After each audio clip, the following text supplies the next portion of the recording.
നമസ്കാരം. നടിയെ ആക്രമിച്ച കേസിലെ വിധിക്കെതിരായ സൈബർ ആക്രമണത്തിൽ നടപടി ആവശ്യപ്പെട്ട് കേരള ജുഡീഷ്യൽ ഓഫീസേഴ്സ് അസോസിയേഷൻ രംഗത്ത്. സംഭവത്തിൽ ജഡ്ജിമാർ ഹൈക്കോടതിക്ക് നിവേദനം നൽകി. ജഡ്ജിക്കെതിരായി നടക്കുന്ന സൈബർ ആക്രമണം തടയണമെന്നാണ് ആവശ്യം. നടിയെ ആക്രമിച്ച കേസിൽ വിധി പ്രസ്താവിച്ചതിന് പിന്നാലെ വിചാരണ കോടതി ജഡ്ജി ഹണിയം വർഗീസിനെതിരെ വലിയ തരത്തിലുള്ള സൈബർ ആക്രമണമാണ് സോഷ്യൽ മീഡിയയിലടക്കം നടക്കുന്നത്. ജഡ്ജിയെ പരസ്യമായി അപമാനിക്കുന്നത് നീതിന്യായ വ്യവസ്ഥയോടുള്ള വെല്ലുവിളിയാണെന്നും കോടതിയലക്ഷ്യ നടപടികൾ സ്വീകരിക്കണമെന്നും നിവേദനത്തിൽ പറയുന്നു. അപകീർത്തികരമായ ഉള്ളടക്കങ്ങൾ നീക്കം ചെയ്യാൻ സോഷ്യൽ മീഡിയ പ്ലാറ്റ്ഫോമുകൾക്ക് നിർദ്ദേശം നൽകണമെന്നും ആവശ്യമുണ്ട്.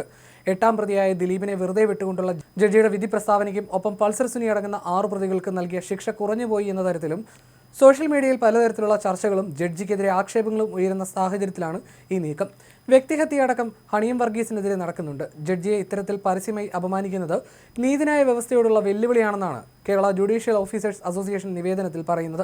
ഇതിനോടൊപ്പം കോടതിയലക്ഷ്യ കേസ് എടുക്കണമെന്നും അസോസിയേഷൻ ആവശ്യപ്പെടുന്നു. വിധി പറഞ്ഞ ഉടനെ ഒരു അഭിഭാഷക കോടതിക്കെതിരെ മോശം പ്രസ്താവന നടത്തി. അതിജീവിതയ്ക്ക് വേണ്ടി ഹാജരായ അഭിഭാഷകരും കോടതിയെ വിമർശിച്ചുകൊണ്ട് പരാമർശങ്ങൾ നടത്തി. കൂടാതെ സിനിമാ മേഖലയിൽ നിന്നും ജഡ്ജിക്കെതിരായി നിരവധി പരാമർശങ്ങൾ വന്നിട്ടുണ്ട്. നടി പാർവതി തിരുവോത്ത്, ഭാഗ്യലക്ഷ്മി തുടങ്ങിയവരും ജഡ്ജിയുടെ വിധി പ്രസ്താവനയ്ക്കെതിരെ പ്രതികരണവുമായി രംഗത്തെത്തിയിരുന്നു. കൂടാതെ ചില മാധ്യമങ്ങൾക്കെതിരെയും പരാതി ഉയർന്നിട്ടുണ്ട്. മാധ്യമങ്ങൾ കൂട്ടായി ജഡ്ജിക്കെതിരെ പ്രവർത്തിക്കുകയാണെന്നാണ് ആരോപണം. സംഭവത്തിൽ നടപടി സ്വീകരിക്കണം എന്നാണ് അസോസിയേഷൻ ആവശ്യപ്പെടുന്നത്.